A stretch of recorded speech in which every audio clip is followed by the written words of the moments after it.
like, oh my God, I can't believe you're killing the hogs. If you don't kill the hogs, and if you're a vegetarian, they're just going to root up and eat all your vegetables, or you ain't got no damn food.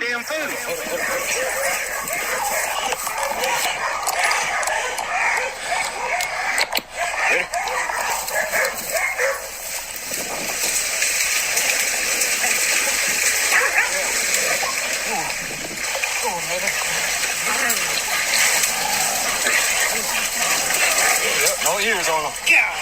Got some teeth on them.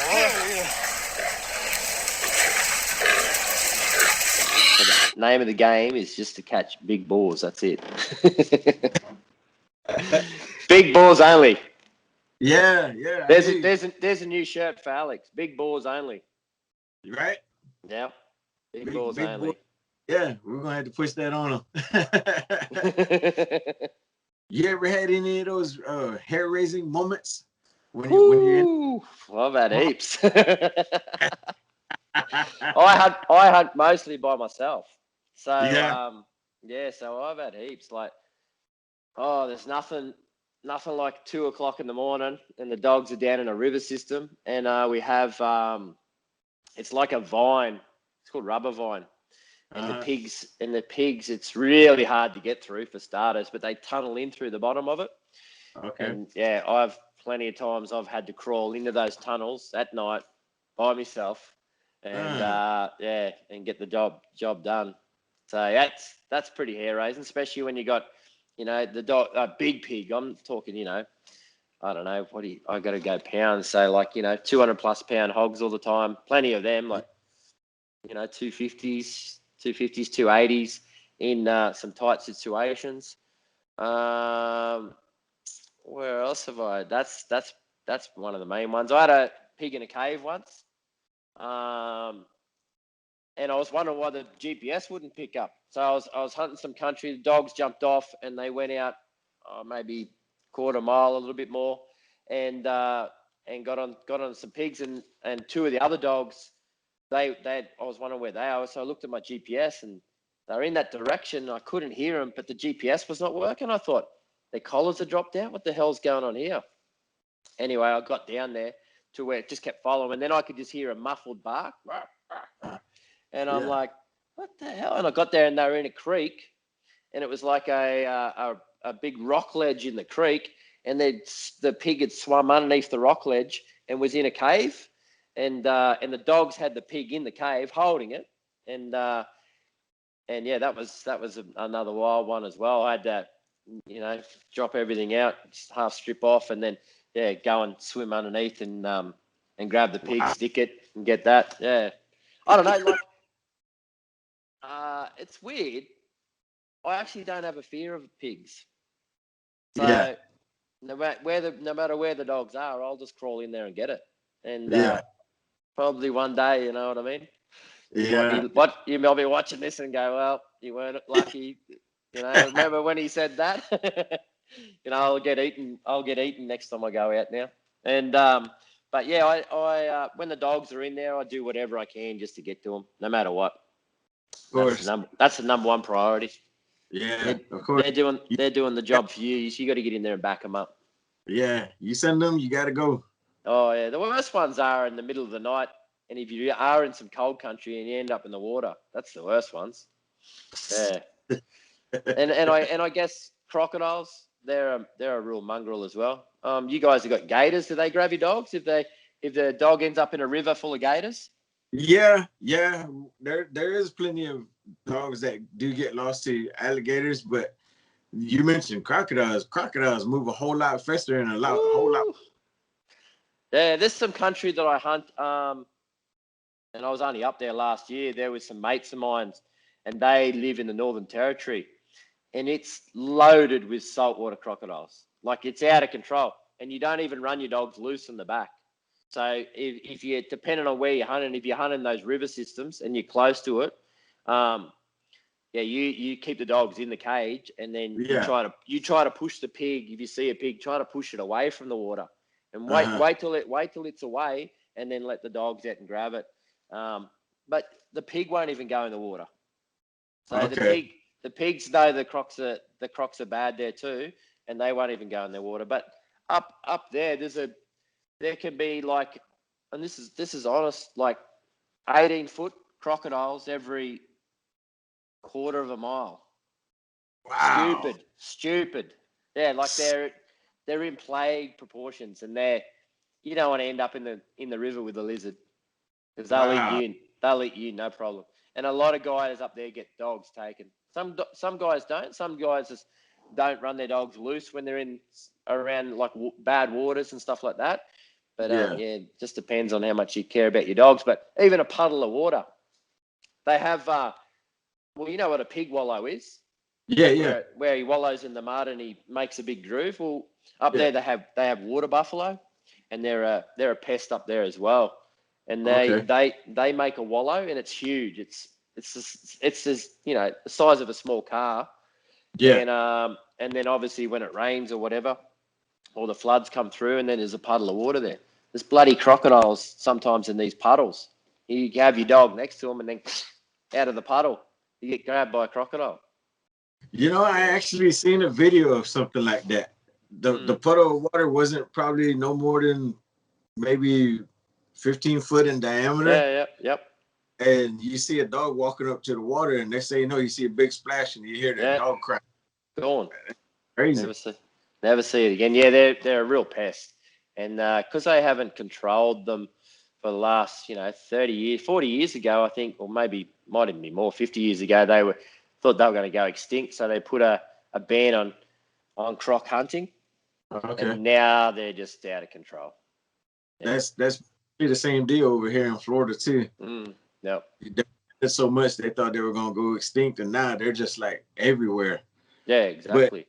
But the thing is with the alligators though, they don't have the quickness, and I'm not sure on the stamina on those 18-foot crocodiles, but these alligators, they wear out quick. Yeah. When they're, I don't know, I guess when they're like 10, 12 foot, and a huge alligator for Florida is like 13 foot. Okay. That's going to get. But those guys, they're tapping out at like maybe a couple minutes of rough movement. You know what I mean? It's not going to be no 10, 15 minutes. You might you probably have some that can go that long, but most of them, they're just kind of tapping out really quick because it's more or less like a big obese animal, Yeah. On land, they're very slow, but in the water, and they're territorial. So no matter whether you are, say you're running a river system and you're on a quad, like on a four-wheeler or a buggy, the croc follows you. It follows you, and some of them look like they're, like a wake boat, the wake that comes off them. That's what it looks like. It looks like a submarine coming up the river. Wow. And no good at all. Yeah, and I was hunting last year in the Northern Territory, and we were cruising along, and an enormous croc slid straight in off the bank, and just inside the water there was a cow. He obviously grabbed the cow, and he must have been eating it when he felt like eating it. And no word of a lie, where he was, like a radius of, say, I don't know, sort of 200 feet one way, 200 feet the other, 300 feet, whatever it is, there's like 50 crocodiles. And they were waiting for this big fella to finish eating before they could all come in and have their little bit. He was the king. And he was enormous crocodile. How big you think it was? Oh, I don't know. Probably around 16 foot, something like that. Yeah. That's a big lizard. Big enough to swallow your whole, no problem. Man, that's a big lizard, man. That's a big lizard. Yeah, he'd be old too, Yeah.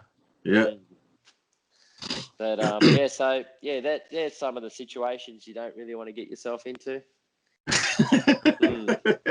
Nope, I sure wouldn't.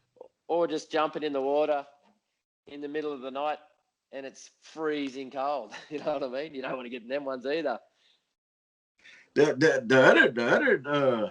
The other danger that you guys got a lot of venomous snakes over there, right? Oh yeah, and you guys are petrified of snakes.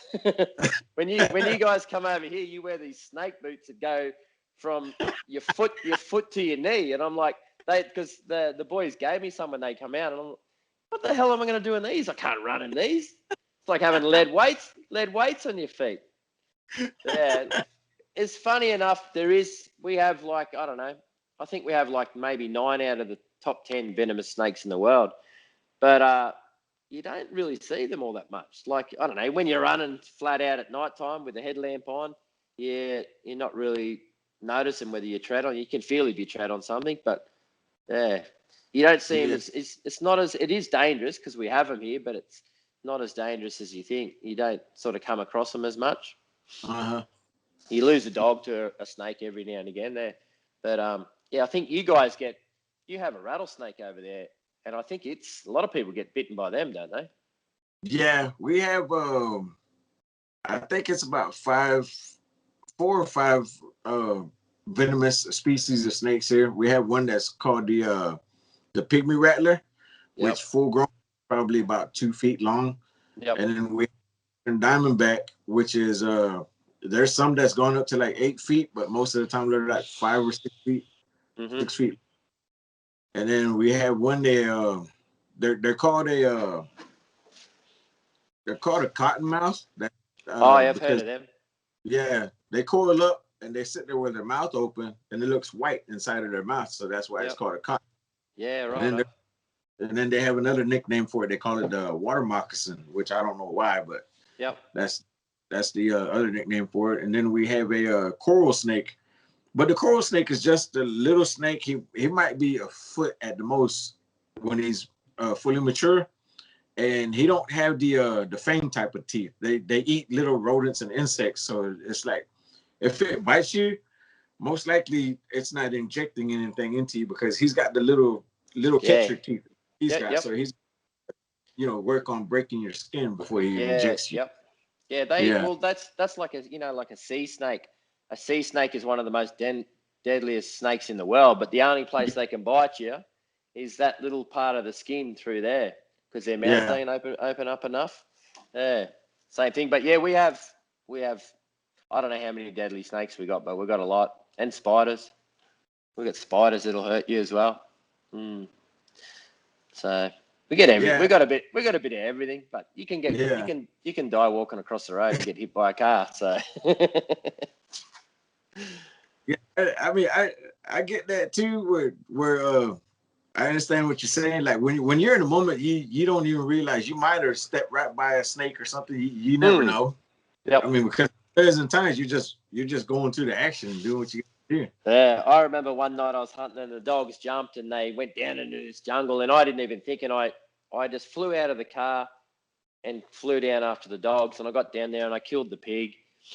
And then I walked back, and from the walk back from the pig to the car, I seen 3 snakes on the ground. You know what I mean? I'm like, holy crap, how did I not see these when I went running in? And then I got back and I realized that I left the door of my car open.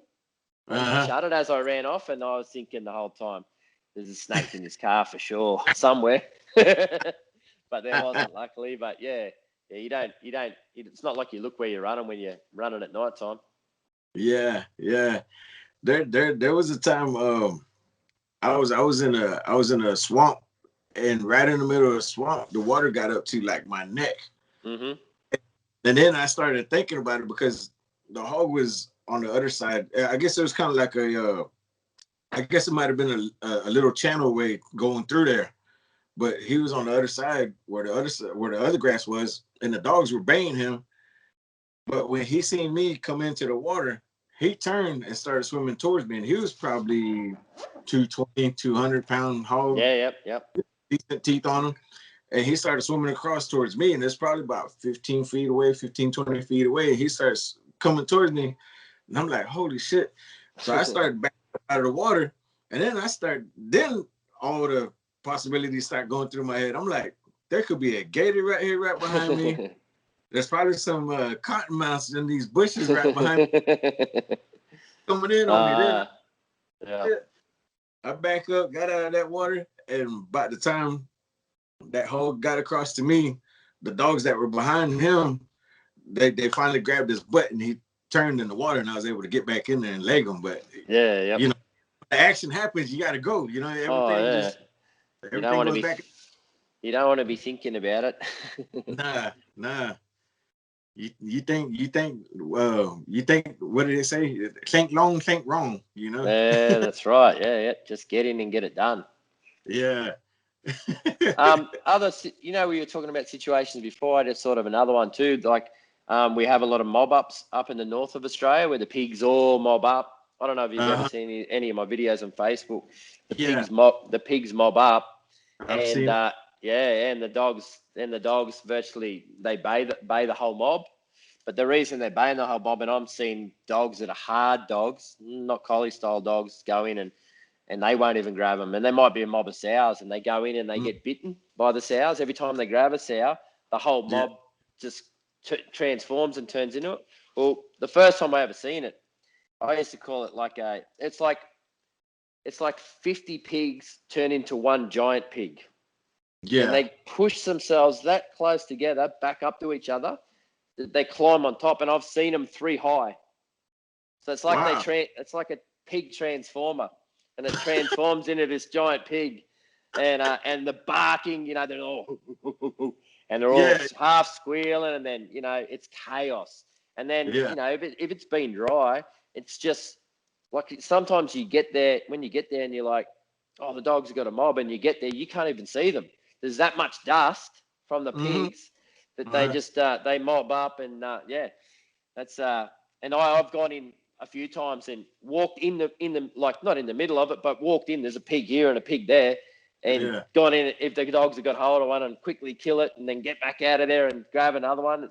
It's wild, but the pigs are more in that situation more concerned about the dogs. Like I've had them charge me and stuff like that, but I've never had one bit me, but it could possibly happen. That's for sure. Yeah. I actually had a mate bitten by a pig on Friday night, just gone, and he had, I don't know how it happened, but he just had surgery yesterday, and it bit the end of this finger virtually off. It was just hanging, and they did a microsurgery on it yesterday, and he's going to be all right. But and he said it was just a mongrel sow, like it wasn't a big boar or anything like that. It was just a shitter.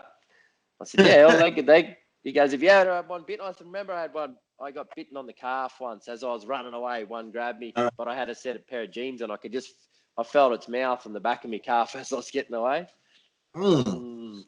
I've never been bit. I have been flipped by one because because the hog was making its way out, and I tried to step on his back, and I stepped too soon. And what happened was I stepped on his head, and he flipped his head up, and it flipped me. Yep. It wasn't that big of a hog.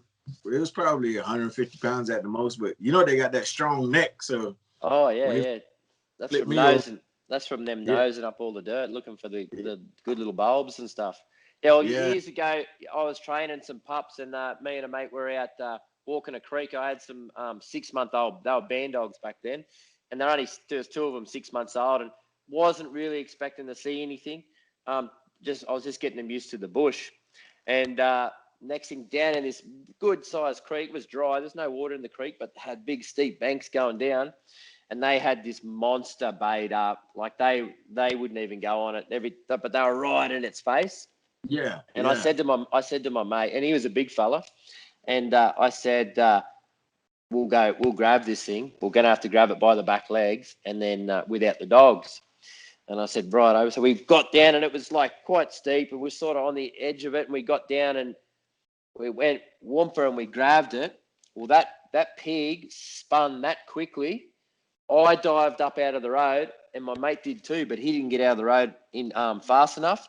And down the side of his calf, because he had big legs, it was like someone just went with a knife, and it just opened. It just went.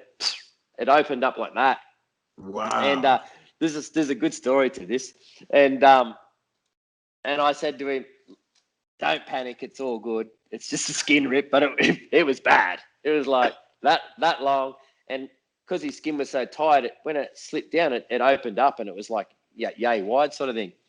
So I did the wrong thing, and I hog tied it. So I hog tied it up to stop the blood. And I said, look, don't worry about it. I'll go back, get the car, and I'll come back and pick you up. Anyway, I didn't worry about the pig. I got the dogs to come with me. I went back to the car, jumped in the car. Well, as I was going to pick him up, here's this pig had come out of the system out onto the flat. I'm like, you're kidding me. So I wheeled this pig around a bit with the car. I ended up getting his head stuck in between the wheel and the guard, and then I turned the wheels hard and I turned the car off. I came out, I killed the pig, and back then I was boxing pigs back then, so we used to sell the pigs for food consumption. So I had a crane on the back of my ute, and I craned him up and I put him on a hook, and I went back to my mate. He's like, how the hell did you do that? I said, mate, you wouldn't believe it. And I told him the story. So when I went to the hospital, I guarded the pig, and we went in and I dropped him off at the hospital in town, and I had this big pig on the back still. So I dropped him at the hospital, and then I put the pig in the chiller box. But he had to be flown on it. That was flying.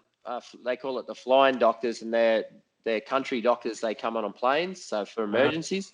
And he had to be flown into emergency and had to have like microsurgery, a lot of operations to put all the muscle back together, because it done some damage there. It was like that. It was like that quickly, and it was just crazy. Wow. Powerful animals. And those, do you know what those tusks are like? It's amazing that the dogs, you know what I mean? I don't even run full collars on my dogs. I just run neck collars on them. On the collies, they sort of smart enough to keep out of the road, but you get a few injuries every now and again. But as soon as you start putting a chest plate on those dogs, they know they've got a chest plate, and they get more gamer, and they start making bad decisions. Oh yeah. And that's crazy, man. Yeah, I know. If we was to ever go with you, we got to make sure we can walk out and staple ourselves, huh? Yeah, I'll sort you out, no problem.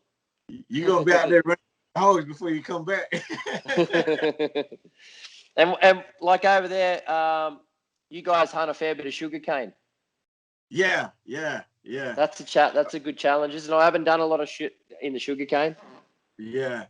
Over here in South Florida, we have a lot of sugar. That's like one of the biggest industries out here in Florida or South Florida.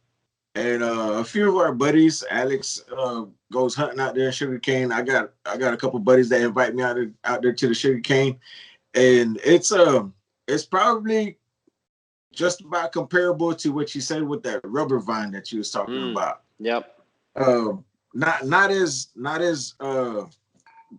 dense, but that sugar cane, when it gets to a certain height, when it's mature, when it's like 10, 12 feet tall, they start laying over.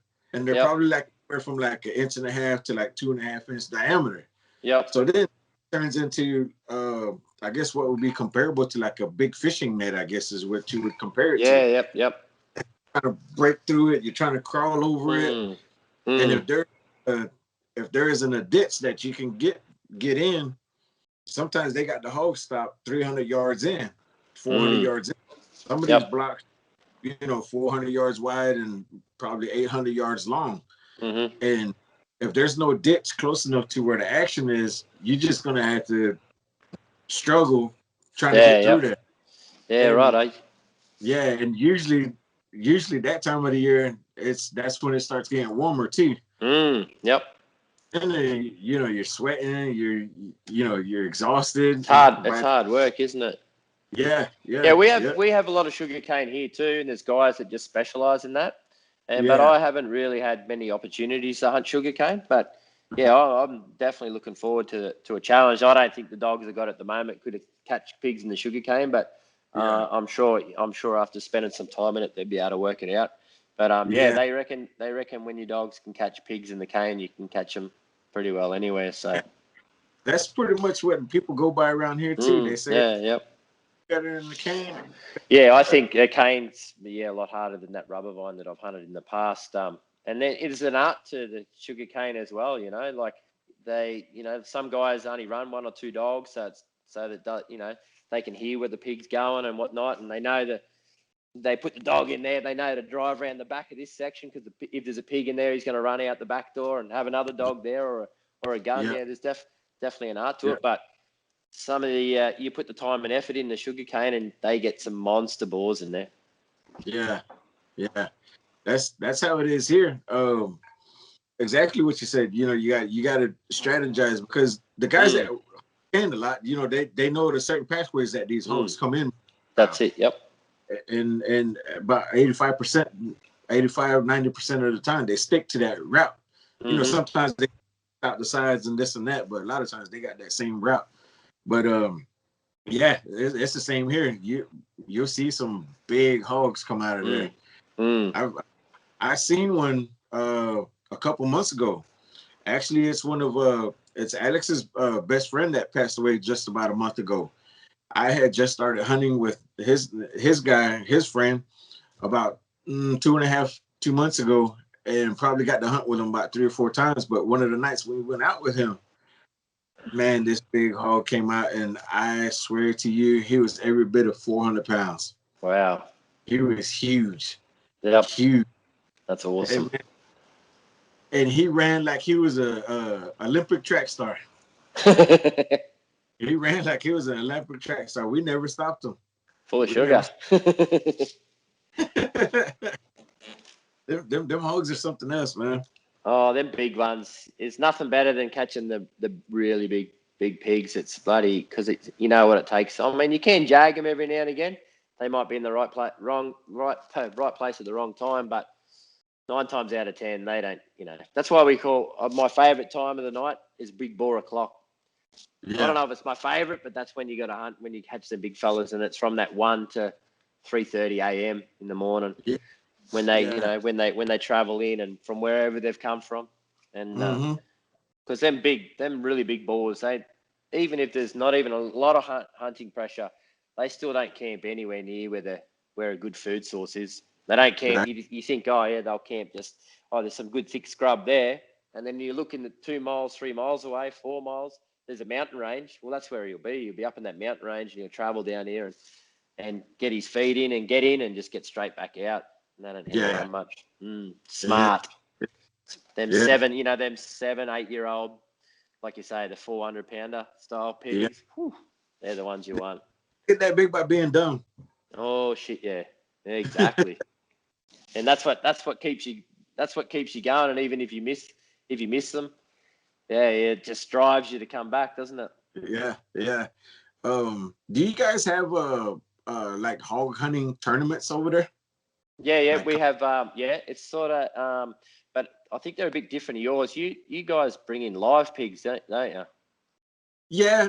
Some of them. Just because on the state, it depends from state to state. Yeah. Some of they're dead when they bring them in, and then here in Florida, you can move hogs around as long as you have a state issued permit. A permit. Yeah. Yeah. Right.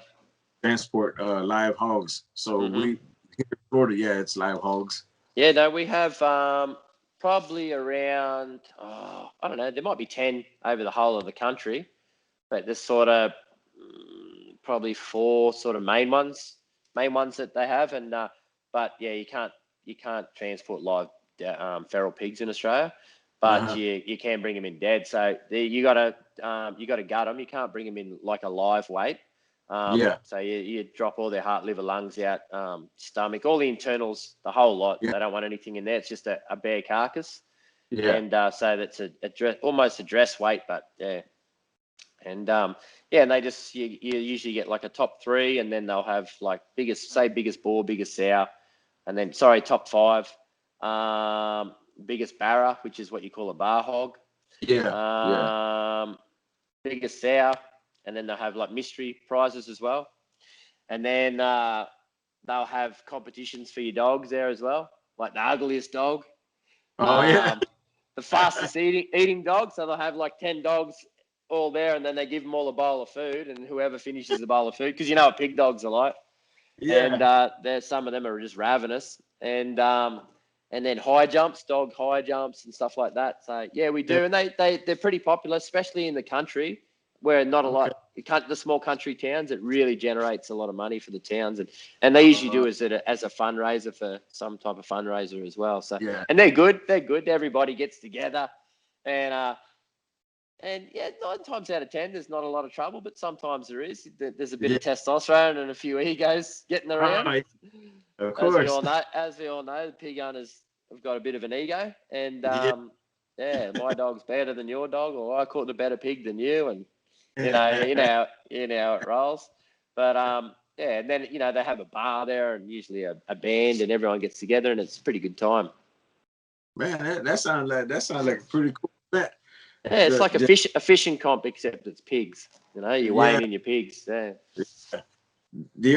I've only been in one, and that was about three or 4 weekends ago, and that was my first time being in one, and it was a decent event, but it's the first. There's been one in South Florida in probably 7-8 years. There used to be one that was consistent for about 4 or 5 years.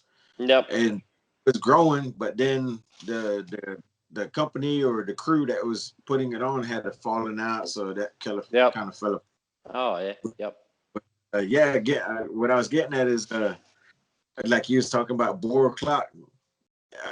Me and my team, we went ahead and invested in some game cameras, and we put out like 6 cameras.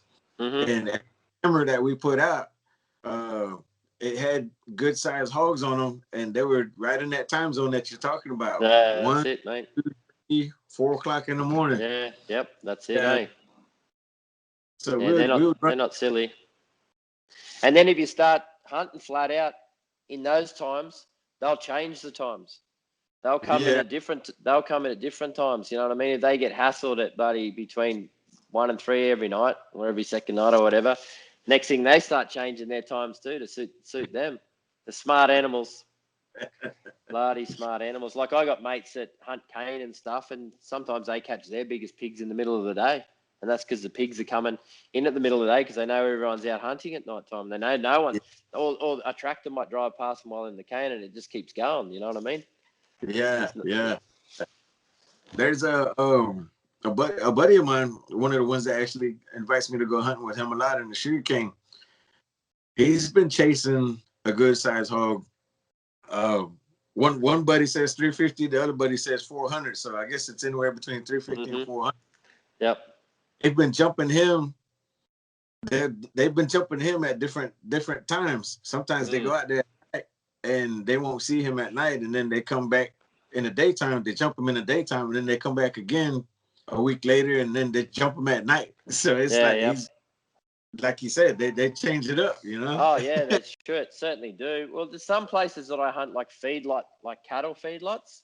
Yeah. And it has different pigs coming there all different times of the night. So usually you'd go in and do a run, and then you might come back into camp and wait 2 hours and then hit it again, and you do that throughout the night, and you're catching different pigs all the time, and you sort of try to cover whatever's coming in, because it doesn't take them long to fill their bellies up when it's a feedlot, or even like a good crop paddock full of wheat or sorghum or something like that. I mean, 2 hours and their bellies are full and they're out of there. So you got to just keep hitting it, doing the circles. But some of the paddocks are that big, you know what I mean? We have 20,000 acre paddocks. That's a good size. Yeah. I was want to ask you about your videos and stuff like that. How did you start getting into that? Doing your videos on it?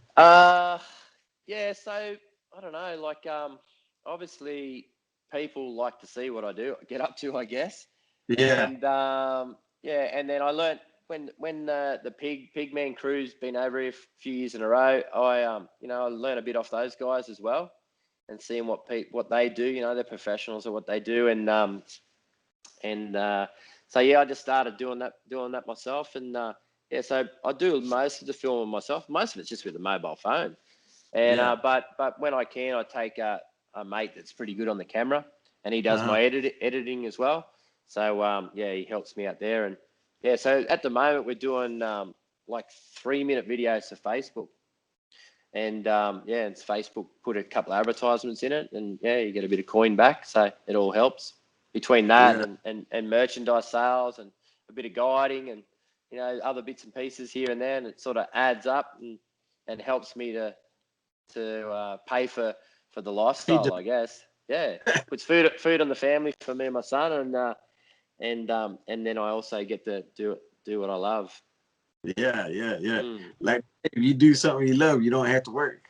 That's exactly right. Yep. Yeah, 100%. Yeah. So, and it helps too, you know, the environment and all the rest of it that goes along with it. I mean, pigs are a mongrel thing, really. They carry disease and they eat your stock and they eat your crops and they ruin your fences and they dig all the ground up and they eat all the native animals. Like turtles are really bad in the north.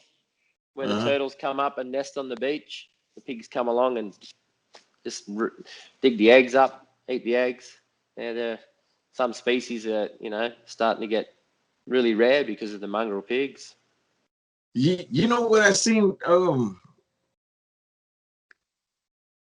I can't remember where the video was taped at. It was really green grass, so I'm thinking it's like maybe over in Europe or something like that.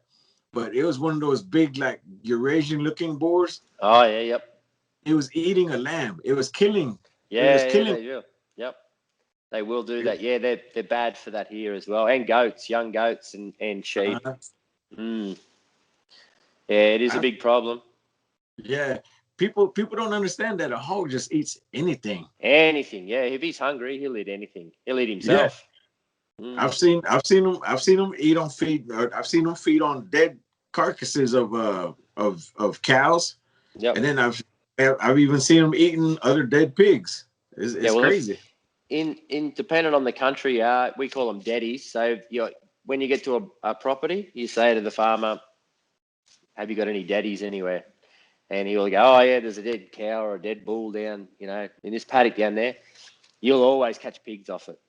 They just it's depending on the country and the conditions at the time. 9 times out of 10, if it's a bit dry and the food's a bit scarce, I mean, again in the north, if you have a dead cow when it goes ripe, that certain time when it goes ripe, they devour it in a day. A whole cow, it's gone, bones, everything. The only thing they leave is the hide, the actual skin of the cow. That's the only thing they leave for some reason. They demolish everything. That's crazy. What I mean. They'll eat you, no problem. You know what I mean? If you get injured and you know you haven't got anything to protect you, you'll get eaten, no problem. That's crazy what them hogs would do, man. Yeah. They're survivors. Yeah. So with your logo and your business, the Collar the Dogs, what's that about, man? It's sort of same thing again. So how it all sort of come about was when I started hunting again, I'd put a picture up on my Facebook or whatever. Well, everyone would have a breakdown. Oh, poor pig, poor this, poor that. So I thought, I'll just start a Facebook page and an Instagram page, and I'll be able to put my trophies, I guess you could call them, put them on there. You know, just good pictures of me with the dogs, me with the buggies, utes, the good pigs, nice country, you know, sunsets, sun ups, all that sort of stuff. And I didn't realize, but it got really, really popular all around the world. And I think I was at about 12,000 followers, and everyone was like, "You should get a logo. You should start selling merchandise." And I'm like, "Nah, I'm just a hunter. I'm not really interested in doing that." And I sort of got pressured into it a little bit, but in the end, I did it, and I made up a logo. You know, I got my ideas from a few different bits and pieces, and made up a logo, and then started selling stuff. And now it's crazy. Ended up having a website, and it's busy all year round. Christmas time just gone was the busiest I've ever been. It's unbelievable. But now we're doing like a couple of thousand orders every year now. So yeah. And who would have thought? And this is the type of stuff I sell. I sell work. We call this a work shirt. I sell work shirts, hats, hoodies, footy shorts. Like we call them footy shorts. They're just, you know, just a pair of shorts. Like, and it's not like I don't sell like nice bloody, you know, I don't know how you put it, but no, it's not flash gear. It's stuff to wear in the bush. Yeah. And I get more and more. Like I just built this new shirt. Well, it'll suit you guys in Florida. It's really thin material. I call them a quick dry, and if they get wet, it dries out straight away, and then you got like these flaps in the back to make it Oh breathe. yeah, Yeah, it's yeah. got the flaps, and The so yeah, they're really popular at the moment. the In the half button. that type of shirt with that flap thing on the back. The fishermen wear those. Yeah, it's like a fishing shirt. Yeah, well, that's where I got my idea. I was sort of, I went off the fishing shirt, but I made it a half button, and because sometimes when we wear like a holster, and then you got holster there, you got buttons. Well, the holster rubs on the buttons, and it irritates you. Yeah. And so that's why I made these half button. And yeah, they're going pretty good at the moment. But we're always bringing something out. Yeah, something new. So what you're selling is something that is proper, that you can get the business That's it. done. Yeah. And now, like it's amazing. Like everywhere I go, every town I drive through, someone's wearing my gear, and yeah, it's pretty cool. Yeah, it's pretty cool. It's hard, but the way I didn't plan any of it. No, none of this was planned. All I do is just catch a few pigs and take a half decent photo, and then a few of the big guys from overseas, like trophy boars and people like that, they got on and started sharing my stuff, and they had 100,000 followers or whatever, and and then Pigman he contacted me and said, oh, we want to come hunt with you, and I'm like, yeah, sure, no problem. And that was apparently a big success, the Aussie part of the series over there, and so that's how that's all come about, and then so That's awesome, man. That's yeah, awesome. it's pretty cool. Yeah, it's pretty cool, but it wasn't planned, that's for sure. Yeah. And at the end of the day, I still, I'm just a pig hunter, and I just love what I do. I'm passionate about it. Like nothing sparks me up more than just cruising around with the dogs in the back, watching them work, and in some beautiful country. That's and that, to me, that's the good part about a hunter that is humble, down to earth. Yep. That's what I like, because it's like sometimes nowadays you have these division of hunters. You know what I mean? Guy, he's like, oh, they hunt with dogs, or oh, they hunt with gun, or they hunt with bow, and this and that. And it's like, meanwhile, the people that are up in the big offices are the ones that are, putting more and more restrictions on people, on hunters. Right. And it's like, why is it just a huge pissing contest when we should be a little more united and accept that, okay, that person hunts that way, but he's hunting that way, he can do that. And when the time comes, we need to make that change together to stand. 100% totally agree with you. And look, there's like I've got guys that hate me that I've never even met in my life. You know what I mean? Just because of what I do. It's crazy. It's bananas. And and like you say, the problem is some blokes have got a big ego, and I've got the biggest ego of them all, but I keep it under control. And I'm very happy for someone that catches a really good boar. I'll be the first one to go, mate, that is awesome, and congratulations, because you know what that takes. And and I'm not in a competition with anyone else. The only person I'm in a competition with is me, and I have these little goals that I set each year, and that is just to try and get a better pig than I did last year, and try and get the dogs working well and all the rest of it. But unfortunately, and it doesn't matter what you're in, I think. Like I raced cars for a lot of years as well. And you have egos there, and but at the end of the day, I just sort of let the pigs that you catch do the talking, and your dog's getting the job done, and you don't need the big note. You don't need the big note. You don't have to write a massive story about it. You just just put that up there, and and just be happy for people. But the amount, look, I've had like people just telling like absolute lies about me. You know what I mean? I think it's because when I rock up to a new property, if there's already a hunter there, or he might work there or something like that, they're just like, oh shit, what's this guy doing? He's going to catch all the pigs. Whereas, and I don't care if someone else hunts the block. That's none of my business. I don't need to hate you just because you hunt the place as well. But that's the problem with a lot of pig hunters, and they're their own worst enemies. Exactly. But they're very, very, they do try to run you down a bit. I used to be concerned about it early days. Now I don't read the comments. Just don't read the comments on Facebook. Facebook's out of control. You know, there's 100 and I don't know how many people. There's 140,000 followers or something on there, and I haven't got time to read the comments. So if I put one of those videos up, that's it. You don't see me again. I'm back out of there because I can't go through 5,000 comments, and all people see is what they see on the video. They don't know what it took, or you know. And a lot of people say, "Oh, he only catches easy pigs." Well, that's the only videos you can make of the easy pigs. What are you going to do? You can't video driving around and you can see the dogs working, then they're gone, and then you get there and they're hanging on a pig. Like, that's not much of a video. At least with the daytime stuff, and if you're chasing around in the buggy or whatever, that makes good TV. So people can see the action. The other stuff is boring, but that's the stuff I post is the stuff that makes good TV, but people don't see you know, a lot of people go, "Oh, you only have flat ground." Yeah, well, that's the videos you see. That's why you don't see me videoing in the mountains and stuff like that. So, or thick scrub or whatever. You know what I mean?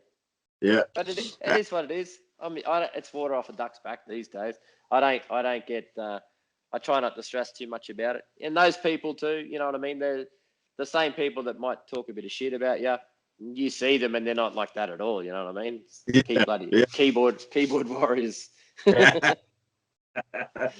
Right. Kind of going back to what you was mentioning, that it's like they don't, like you said, they don't see all that hard work that goes into those hard catches and stuff like that. I just for Christmas, my mother gave me a GoPro. Oh, so yeah, I've nice. been to use that. Yeah, beautiful. Yeah, and one of the videos that I took, it's like 8 minutes long, from like when we're getting the dogs out of the box and putting them on a leash, putting them in, because it's thick, you know, it's really brushy, and like fighting through that brush and getting the dogs at the end of the leash. And you know, she's my younger dog. She's probably been on 20 hogs at the most. Yep. So she's starting to get a decent handle on her, but you know, she still gets excited and she's like tugging at the end of the leash, and you see like vines going across my face. Yeah, I know that'd be hard. I reckon. I've never really had dogs on leads where I've had to go into or go on, like, you know. I mean, how do you when you guys say you want to go for a big long walk, and you're say 2 miles in, and you're running bay dogs? Do you have a catch dog on a lead for like the whole time wherever you walk? Sometimes you do, and then some people have dogs that are just good enough that they'll walk with them. You know what I mean? Oh, nice. You train them to heel. Yeah. That's a good idea. That takes a lot of time and patience, you know? Yeah. So how do you go with one of them big pit bulls, and when they hear the dogs carrying on, and it's hard to pull them up? Because the pit bulls, they like to hunt as well, don't they? They got to be hunting them. Yeah. What I have is a like a what do you call it? Like a there's pit bull in the history of it, but it's been mixed with a couple different other breeds, and they're called bullies. That's what I have for a catch dog. Yeah. I think I know them bullies. They're big. Those big bullies. They're kind of like a band dog. They're kind of like a band dog. Yeah. Nice. And you know, if it's not trained that good, you know, you only have to have it on a leash, or you only have to get as close as possible and you know, release it from a couple 100 yards and run in after behind it. You know what I mean? Yeah. Yep. So that's basically how it goes for me. I mean, maybe somebody else has a simpler way of doing it, but for the most part, you got a leash. And you know, if you're young, you know, 18 years old, you're athletic, and you can release them from 600 yards and run in behind it. Hey. Yeah, that's it. Yeah, you get a bit slow. You slow up the older you get, don't you? Unfortunately. I'm about to be 45, so I'm not as quick as I used to be, you know? Yeah, that's it. Yeah, I'm hearing you. Good stuff. That goes back to like when we was talking earlier about that, like that catch dog that just nonstop, you know, just when you put it off and you got to end up to a tree or something so you can do what you got to do with the other dogs or the hog or whatever. It's like nonstop. And then when you're going out, when you're trying to walk back to the truck, that dog's, pulling you every kinds of ways and this and that. I don't want that no more. Yeah. Chaos. Dog that I can pull off, and if I tell her to quit or cart hog, that's a big term that we use down here in South Florida, and tell it cart hog, and I want that dog to just kind of mellow out and sit back. Good dog. You've done your job. You can relax now. Yeah. Oh, I was gonna ask you, man. I know sometimes the language barrier or whatever, not necessarily language, but dialect or whatever. I hear you saying like the reason why I'm bringing it up is because Alex was like cracker. What is it? Big cracker ball. Yeah. So crackers just means crackers just like really good. That's an awesome pig. Awesome pig. Yeah, well done. He's a cracker. But then you start using, it's a cracker day today. Look, the sun's out. She's a cracker day. Or it's a cracker night. Oh, like you can use it for anything. Yeah, I know. I've been told to say that. Yeah, that's it. Yeah, it's just an Aussie saying, I guess. But in the pig hunting community, it's used a fair bit. Probably overused, really. I think you mentioned something earlier. I was trying to figure out what it was. I think you said Tucker or something. Oh, Tucker's food. Oh, okay. Yeah, yep. So pig coming in for some good tucker means coming in to eat. So Tucker's we call Tucker is just food. Yeah. Okay. He's on the good tucker. Okay. Yeah, I just wanted to kind of get those out there, so for people that are watching the video, pronunciations. Yeah, follow along and know what the words are. Yeah. When you do your guides, like how do you do that when you do your guides? It's just dependent. Usually they fly into the closest airport, and then I do pig hunters, but they can't bring their own dogs. So if you want to hunt with dogs, you just got to use my dogs. But mostly they're bow hunters and shooters, because I got access to some of the best country in Australia. Like I can guarantee you, I always try to work everything out in pounds, but 100 kilo boars, which is, I don't know, 220, 230 at the minimum, all the way up to 300 plus pounders. I can put you on some good stuff. So so they come in and I supply like all food, accommodation. You just bring your own gun or your bow and your bullets, and I can show you like some of the best times you'll ever have in your life, and we can hunt out of the buggy, out of the ute. We can use the dogs for finding and flushing. We can do everything. You know what I mean? Like there's nothing we can't cater for. Shooting out of helicopters. The whole deal. Nice. So like a typical hunt, what is that? Like a price range or something?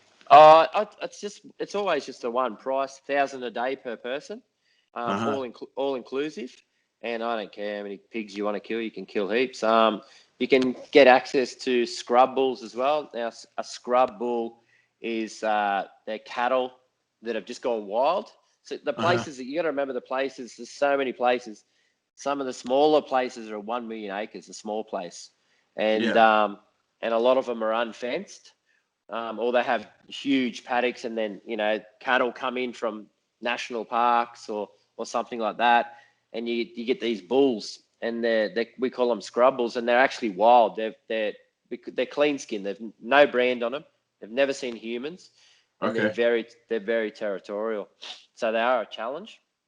So guys like to hunt that, or buffalo in the Northern Territory. Excuse me. Sorry, mate. Buffalo in the Northern Territory are same again, and they're like another level again to a scrub bull. These things do want to hurt you. So if you're in a buggy, they'll chase the buggy. If you're on foot and you come across them when you're out hunting if you're doing a big walk, they're extremely dangerous. Like a lot of people get killed from buffalo in the north than crocodiles. And they're a very dangerous animal, especially if you're cornered, you know. Yeah. But see, so that's another trophy animal that we can offer. They're on top of, you know, there's trophy fees for if you want like a 100-pointer buffalo or a big scrub bull as well. So that's usually not included in the price, but that's extras. But you can shoot wild dogs. Wild dogs are a massive problem over here for cattle guys. Yeah, they can cost the farmers a lot of money in cattle. So, Wow. yeah, wild dogs are a big problem. Oh yeah, kill cattle, no problem. They get in packs and pull down cows, and they're nasty too. What they do, they eat them from the ass first usually while they're alive. Calving rates in some places up north is virtually zero. Might be 10-20% calving rates because the dogs kill all the calves. Wow. So they're a big problem. That's crazy. Yeah. That's crazy. So they're considered like a nuisance then. Bad. Yeah, they're bad. Yeah. But they are good fun to shoot. If I'm depending on the places I'm at, if I see a dog, I drop everything. And if I've got a gun, that's there could be a big mob of pigs with a big boar in it, and a wild dog over here, straight to there because he costs the farmer a lot more money than what the pigs does. Like that wild dog, he might kill, who knows how, he might say, I don't know how many you've killed. I'm only speculating, but even one wild dog kills one cow. That cow has a calf every year for 10 years. That calf has a calf. That calf, you work that out. Yeah. One cow is hundreds of thousands of dollars because cattle prices are very, very dear. Expensive. Man, that's crazy. But that is good that you do that, so that way that keeps you in good with those landowners. Oh yeah, they love it when I come back and go, look, I got a couple of dogs. You're in the good books. And even though the pigs, they don't realise what the pigs cost sometimes too. Like, there's one place I hunt and I got a couple of thousand good pigs in a year, and that each one of those pigs probably eats 8 to 10 kilo of grain a day.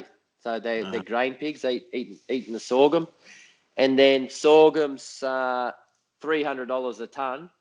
So you work that out, what them pigs are eating each day, and work that out in money, and what you get while you're there. It's hundreds of thousands of dollars as well. But they sort of don't. They don't put. They do and they don't. So they're more happy that you would kill wild dogs, because that's costing money. You know, I guess it looks worse as well what they do to the cattle, but them pigs, in money wise, it wouldn't be much difference. You know what I mean? They cost them probably more money. Yeah. Either way, both of them are a nuisance. Big nuisances. Yeah. How long have you been doing the guide services? 3 years. 3 years now. Yeah, not long. And I don't advertise that. They're just usually people ask to come hunting with me. COVID times last year with COVID made it really hard. There's no overseas travelers, and I think this year it's going to be the same.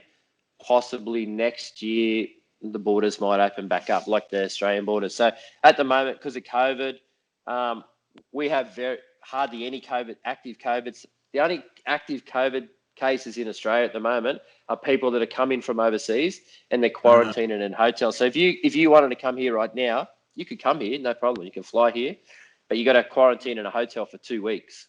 So you're not allowed to leave that hotel. Like, you may be allowed to walk around outside of the hotel yard or something, but virtually you're not allowed to leave your room for 2 weeks. So so say someone wants to come over and goes, Johnny, I want to come for a hunt with you. You got to fly over, quarantine for 2 weeks, then go for a week's hunt and then fly home. Well, no one wants to do that. You know what I mean? The guys that come over, they want to come over, they hop off the plane. The next day, you've got them in the action, and then we'll finish off back at like the main town where the airport is for some drinks and a bit of a party. Might take them fishing or something like that, and then they go back and they're happy. You know what I mean? They've come in. It's just action, action, action. They've seen some beautiful parts of the country, lived life out in the bush, and got some trophies, and then happy to go home. No one wants to do what they do. So Australia will still be doing this for a while yet, until they see, I guess, cases around the world virtually come to zero. Then our borders are going to be closed. We're lucky that we're on an island. Yeah. That's the big part. I mean, because like here in America, it's just like almost like free for all. It's just well, we're on top of it here, and the borders aren't even. They're not even strict with the borders and everything. It's just it's here, man. Yeah, it's hard. Yeah, it's definitely rampant over there. But yeah, no, Australia, we're lucky that we're on an island. The only way you can get here is an airplane. If you hop off an airplane, you got to go into quarantine. And but yeah, so we have an odd outbreak here and there. When I say outbreak, maybe a couple of hundred people get it. That's it. Yeah. And then if you go to a hotel now, or you go for dinner to a restaurant, you have to check in that you were in there. So they go, oh, well, someone that's had COVID, and they go back and they see, oh yeah, he went to this hotel, this restaurant, he went to this supermarket, and then everybody that's checked in there, they go to him, hey, go get a COVID test, and then they come stay in your house for 2 weeks. That's hard for me to fathom, because they can't even get anything like that done here in America. Yeah, it's a bit, a bit of a pain every time you go to a hotel. But we're used to it now. But at first, you're like, I don't want to tell everyone where I am all the time. You know what I mean? It is, but it is what it is. You just got to do what you got to do, mate. Yeah, that's how it is here with just wearing the mask. Like, you got like half of America that's like, I'm not wearing a mask, and then the other half are like, if you wear a mask, we get over this sooner or later. Yeah. Well, we only had one lockdown, and that was for only 3 days, and that we had to wear a mask. Other than that, we don't have to wear any masks. Wow, that's nice, man. But we're on top of it, so we're very lucky. We're very lucky. So, go ahead, drop some of your links, man, for your business and your YouTube. No worries, mate. It's Collar the Dogs is a website. If you want merch or anything like that, you can get on there. It's just www.collarthedogs.com.au. Don't forget the .au for Australia on the back of it. And then Facebook's Collar the Dogs. That's easy to find. Instagram is collar_the_dogs. So, but if you put in Collar the Dogs, it'll bring it up. So over here now, it's pretty well the #1 dog hunting site and for pigs in Australia now. So is that like a term in Australia? Yeah. So if you want to go pigging, we call it pigging as well. Let's go collar the dogs and go for a hunt. Oh, okay. Yeah. So it's a very old saying. It's and then so when I started it up, I was like, that was an easy one to think of. Let's go. And collar the dogs means putting on their chest plate. You know what I mean? What do you call them? What do you call them over there? Vest. Rip vest or something. Vest. Yeah, cut vest. Cut vest. Putting on the cut vest. That's all it means. Let's put on the cut vest and let's go. Okay, I thought you meant more in terms like the cut collar with the tracking unit or something. No, that's what it was. Yeah, put a pigging collar on them. That's cool. That's cool. That kind of reminds me of like a puppy I just picked up. Like 2 weeks ago. I named him Tick. I named him Tick. Does he hang like a tick? There you go. Yeah. That's a saying over here. If you got a good hanging dog, he hangs like a tick. Yeah. I'm onto it. Yeah. And his father is supposed to be a pretty good, pretty jam up catch dog. So I'm hoping he's gonna be like beautiful. Hopefully he turns out then. Yeah. Hopefully he fills out the name. yeah, that'd be good. Oh well, you'll have to keep me posted. Yeah. I definitely do that. Is there like other things that you get into, like recreation wise, like fishing. Yeah, I like hunting. spearfish. I like spearfishing. Yeah. Yeah, like snorkeling but with a spear. I Uh-huh. really enjoy that.